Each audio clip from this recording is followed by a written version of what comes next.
Thanks again for staying with Africa News Network First Fast live on DSTV 405. And the latest reports are coming out of the Zimbabwean capital. Harare suggests the Zimbabwean army has offered a deal to the embattled President Robert Mugabe. And while there are several deals are doing the rounds, a picture courtesy state-owned publication Zimbabwe Herald has emerged. And the picture shows President Mugabe and Army Commander General Constantino Chiwenga engaged in a meeting.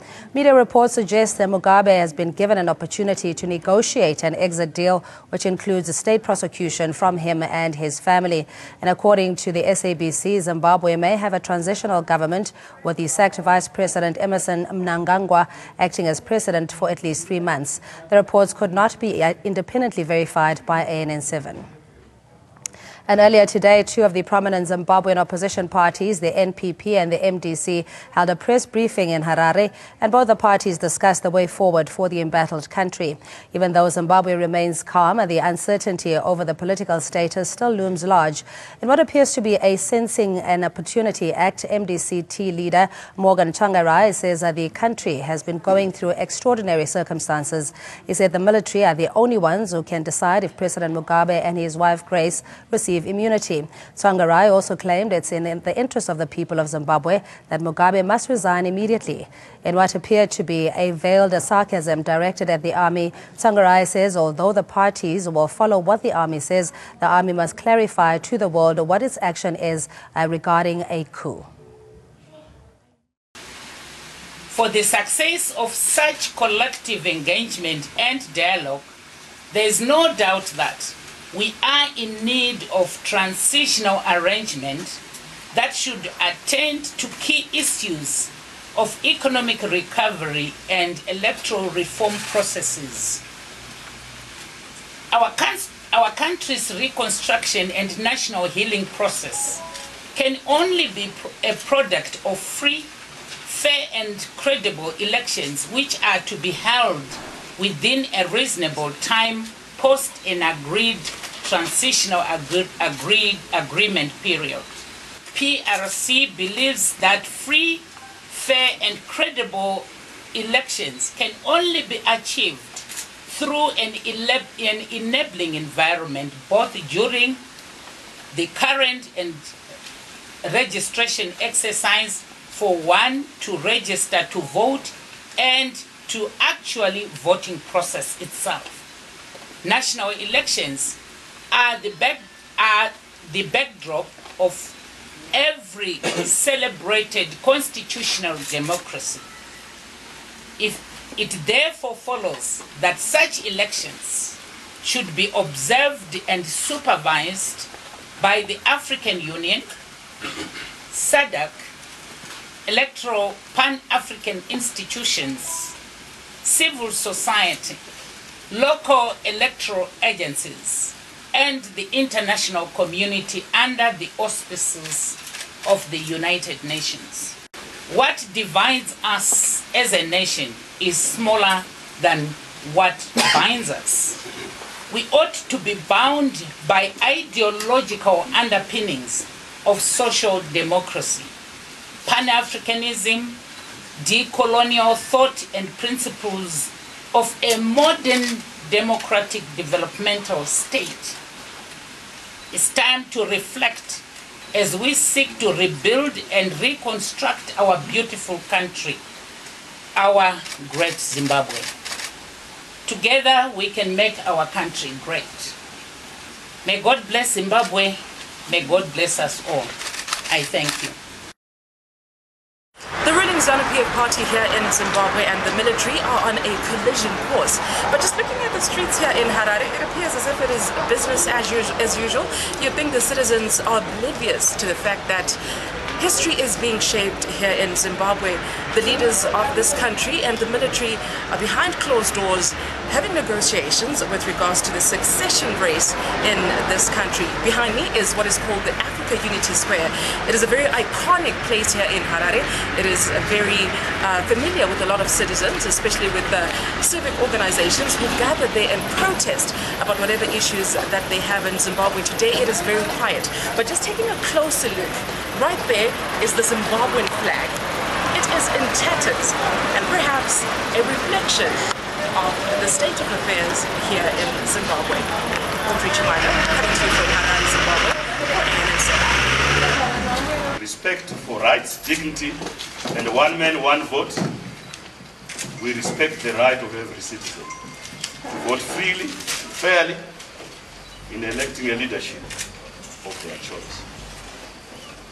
For this reason, the party urges all Zimbabweans above the age of 18 to register to vote, participate in the crucial ongoing voter registration exercise. This is the only way, the only assurance that we can define the future democratic dispensation. For our neighbors, we all know what is happening, and I'm sure you will give solidarity to the people of Zimbabwe. Meanwhile, President Jacob Zuma says it's not the right time to take a decision on Zimbabwe. The president was answering questions in the National Council of Provinces in Parliament. The South African cabinet has supported President Jacob Zuma's intervention in his capacity as the Southern African Development Community chairperson in response to the Zimbabwean situation. And this morning, Communications Minister Mamuloko Kubai Ngubane delivered a a briefing on cabinet's meeting on Wednesday. I agree, firstly, Zimbabwe is not part of BRICS. And secondly, there are developments in Zimbabwe that are ongoing. I think anyone who makes a very tight conclusion as to what is going to happen in Zimbabwe will be a kind of a politician who does not calculate. Because you don't want to speculate. You want to see what is happening and take the appropriate kind of conclusion and decision. And I think it would be too early to take any firm decision now.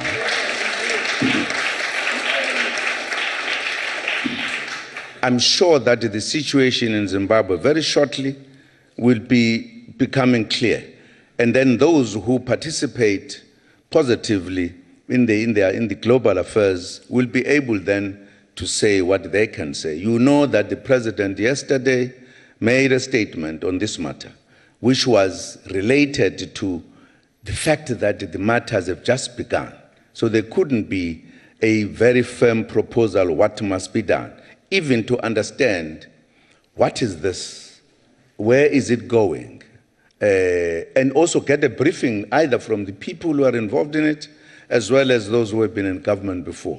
So for now, we can't say we must make a particular call, except the call that let us solve the problems peacefully in the country. And joining us live in studio is Chajia Tapiwa Diamond, a political analyst with the MDCT South African Youth Assembly.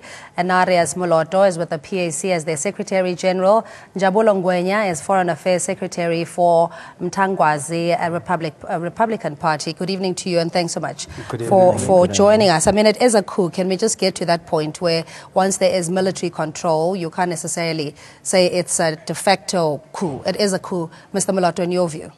We don't agree. There's no coup.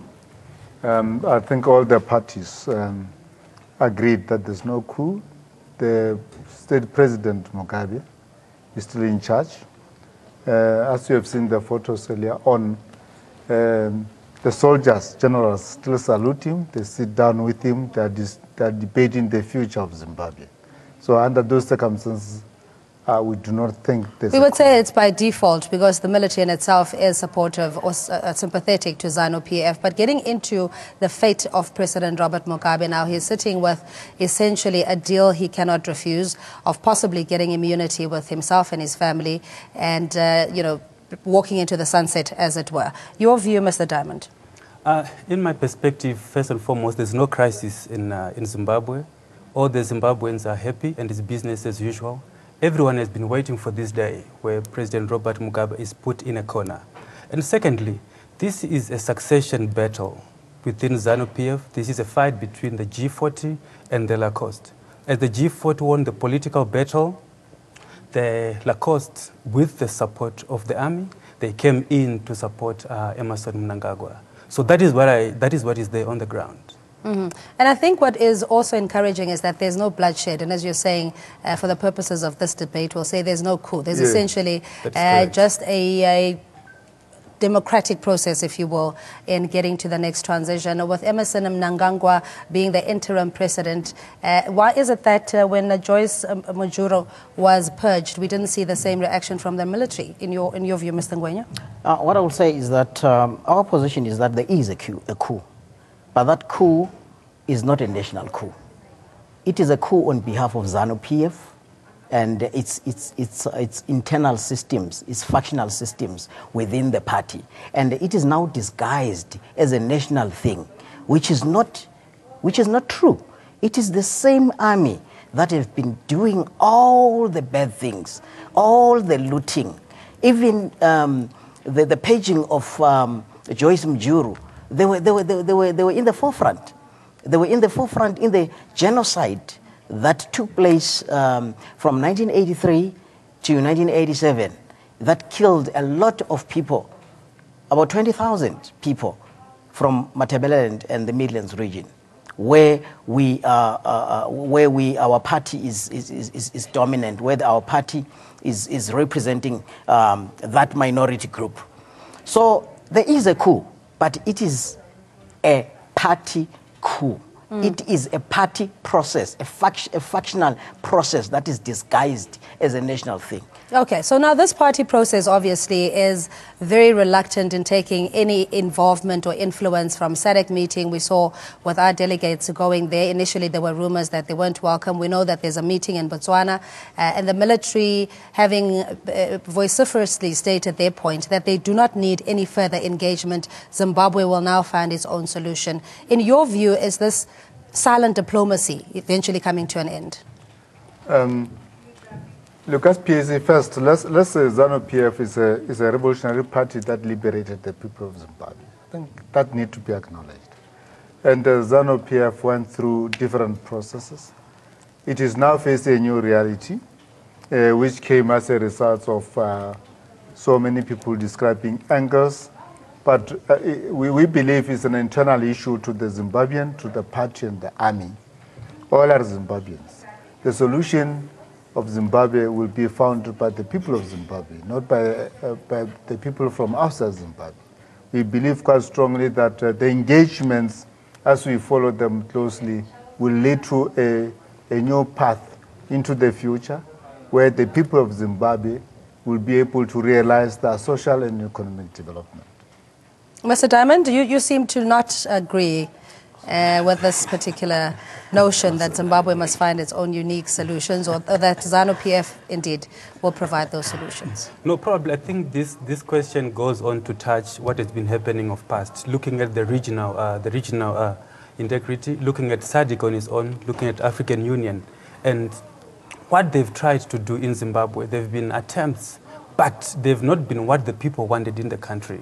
So I think as a result, there's always been that issue now, that notion to say Zimbabweans can deal with their own issues. Like currently, the issue which is there in Zimbabwe now, I think the Zimbabwean community has got the capacity to deal with whatever is happening there. That is why it's business as usual in the country. That is why there are no people in the streets fighting and so forth. It's peaceful. So even the military on its own, in them coming in, they've said that we will uphold the constitution. We have not taken over. We'll make sure that everything's going to be peaceful. But what lies ahead, really? In reality, I mean, it's obviously going to be a very tense, cumbersome engagement in what President Robert Mugabe is willing to accept as an exit strategy or plan. In your view, Mr. Ngwenya, what is likely to come out? Before I go there, I wanted to differ with my colleague there. You know, Zimbabwe has always been a loose cannon as far as the SADC and the international community is concerned. Zimbabwe has always been doing things willy-nilly.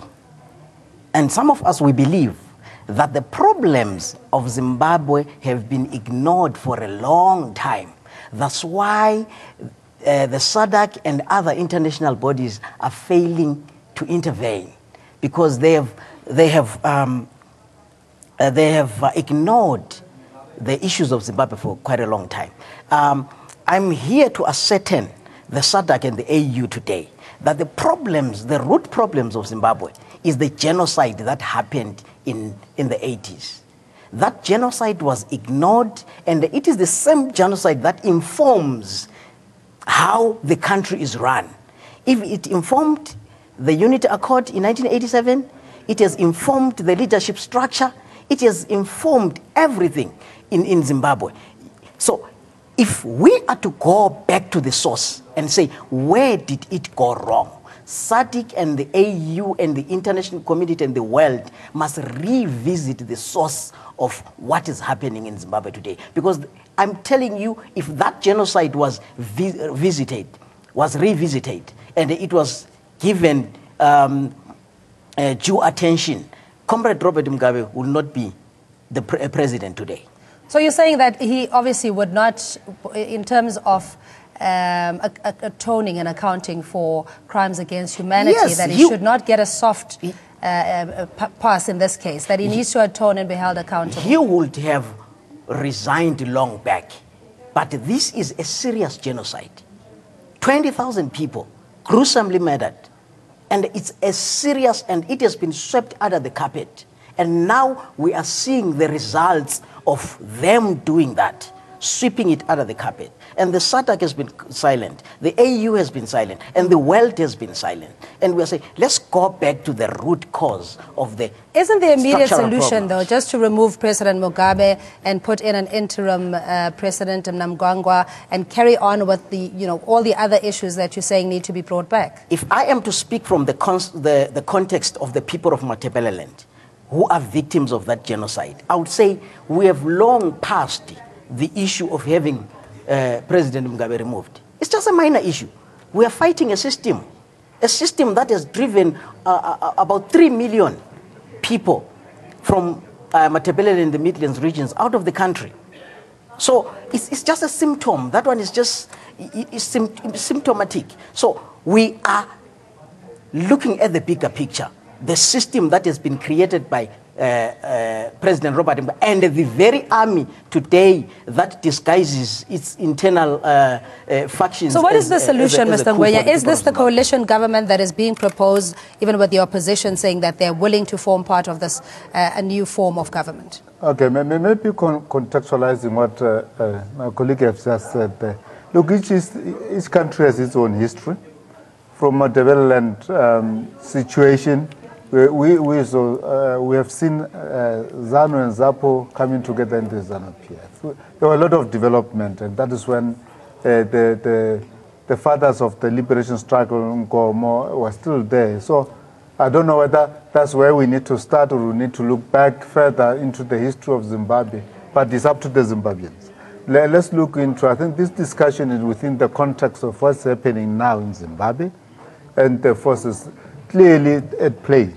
Clearly an army came in and is trying to chart and create a new situation, which is new reality. Out of that situation, as we understand, is that they are proposing that a new transitional arrangement is in place and that they are charting the way forward.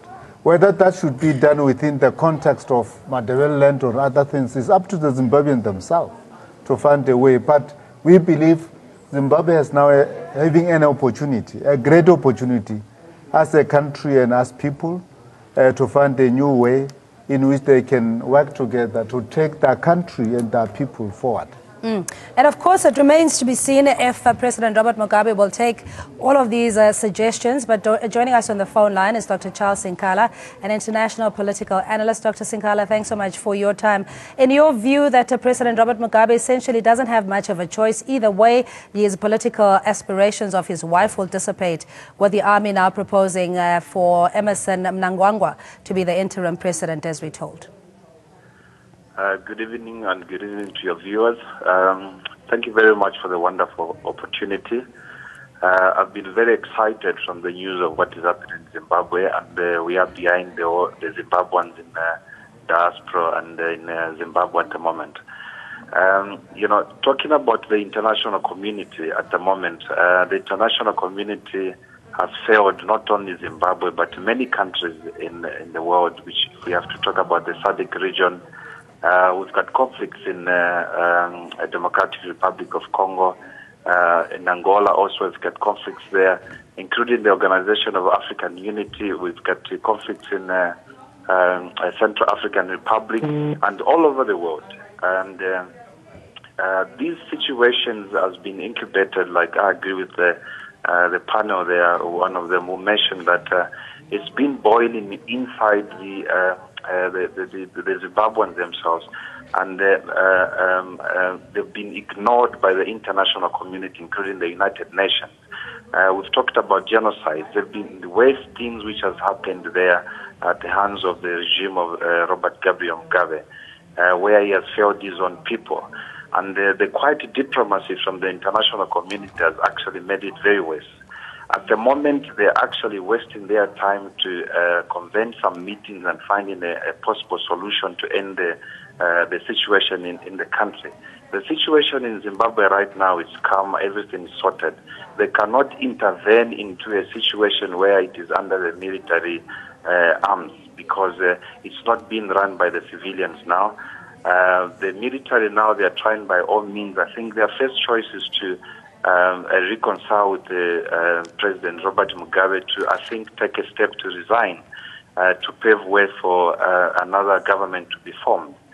And I think he's got no option. He has to accept that. I have some sources, reliable sources, that he's accepting now. He's on the terms now to negotiate his exit strategy, you know, where he will require some sort of immunity to be protected, and his family, wherever he's going to go. But they're trying now to reconcile the opposition to come in place, also to reconcile the ZANU-PF internal wrangles, and have Emerson, who's been very popular, the ex-vice president, you know, to preside onto the government so that they can have a government of unity and arrange for the fresh elections for a date to be... But Dr. Singh, just very briefly, in the sense of political hygiene and accountability, if you say immunity might be the only other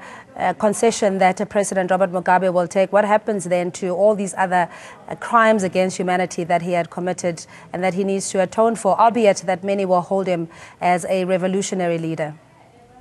You know, and as far as we understand that as Africans at large, including the Zimbabweans there, we need political change and transformation in Zimbabwe. We do not want to, or Zimbabweans, do not want to run from one tyrant to another tyrant situation.